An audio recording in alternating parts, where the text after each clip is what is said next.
The next part of the session essentially is, as we were talking about the funnel, right? And a lot of you hinted at essentially talking about what we hinted about returning users. Another key concept that you need to be aware of as if you're looking at doing marketing for a startup is that concept of a lifetime value of a user. Not every user that comes to you has the same value in your own minds. Who is the most valuable user for you? Someone essentially who comes to you again and again, who spends a higher value, who buys more t-shirts in this case, and who not just, so let's break it down. What is a life? What lifetime value is? In this case, the average basket size. Average basket size means that did you buy two t-shirts and each was costed at 200, so that's 400. So what is the average basket size? So that's 400 rupees. How many times have they transacted? They maybe bought t-shirts twice in a month. So they essentially bought 800 rupees in a month. And what was the retention time period? How long do they continue buying for? Maybe they continue doing this for the next 2 months. So they are essentially, their value to you essentially will be 1600. So that is how you calculate the lifetime value of a user. As a business, any business, your goal is to increase the lifetime value of a user. Your goal is to attract higher lifetime value customers.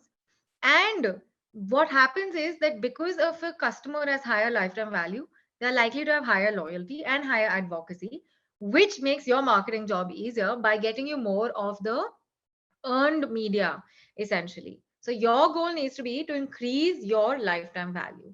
Now, let's look at it in the another principle.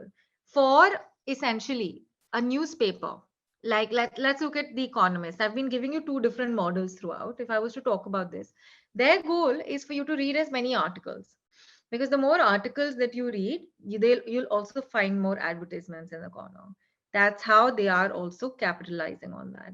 The more articles you read before purchase, before your subscription, you are more likely to get convinced to buy that subscription. So that is your lifetime value. So now let's do one thing. Let's think of how to increase lifetime value in this example. How do we do that? Let's break it down. I look at the average basket size. How would I increase that? So your whole strategy of discounts on bundles, maybe buy two and get 20% off. That's a strategy to increase the basket size. You play with the numbers. You get a higher basket size. Easy returns. So what does fast fashion do? They make your return process frictionless. They make free returns, so you order more, and the likelihood of you trying on the product and liking it is higher than you not buying, because oh my god, if I have to return the product, I will have to essentially pay, or it's a long duration of return. The process has a lot of friction. You create such a process. It's so easy because when you are looking at yourself, and because it's an online model, you need them to essentially buy more. That is one thing. Gifting options. What is a gifting? So, for example, all of these cards that you have, right, essentially means that you have these different, you can buy a code, you can avail this item later. Maybe there was a sale in the future, so you bought for this much, but you avail that amount later. That is essentially how you increase immediate basket size as well. So that is something. The other is number of transactions. You can do a lucky draw on sales. First 50 of this day on Republic Day will get, a certain amount of maybe a free goodie. So that is the way you do number of transactions. So you essentially do that to or you give a discount on second purchase. There are multiple such strategies that you can use. You give free samples. Why free samples? If I was given a free sample of like a scarf that I was selling on this black salt brand, then you essentially, they maybe like it, they come back and they increase the number of transactions the next time. You get that opportunity. So if you're launching a new product line, you might want to push that to increase number of transactions. Retention. What can you do? You can create a loyalty program. How does that work? Maybe you can essentially say that you are going to refer friends through that code. You keep bringing them back, because if they refer more people, they get more discounts. So they are essentially very loyal to you. Loyalty programs could also mean they get points per t-shirt that they buy, or they get bundled goods essentially. Exactly, right? Vansh, what you just spoke about.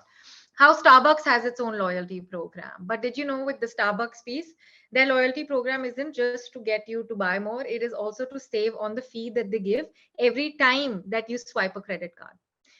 They pay a fee to essentially that credit card service. So there are multiple reasons why folks do different things. So a couple of these things, you can create push notifications. So if they have your website, they have signed in, and you essentially are linked to your phone and you have a mobile site, you can create push notifications for them. There are different organizations that, essentially, if you've signed up, given your phone number, you can remind them to buy something. There's something if there's a cart abandoner, there are 5 items in their cart, you know their phone number, you will be like, oh, you haven't purchased yet, do you want to purchase? That is the way you do. Lead lists are, you get their emails, you start messaging them, you start telling them that there is new products, there are new information, we are launching a Diwali sale, are you interested? So you know how you get those SMSs, you get emails. So this is another example.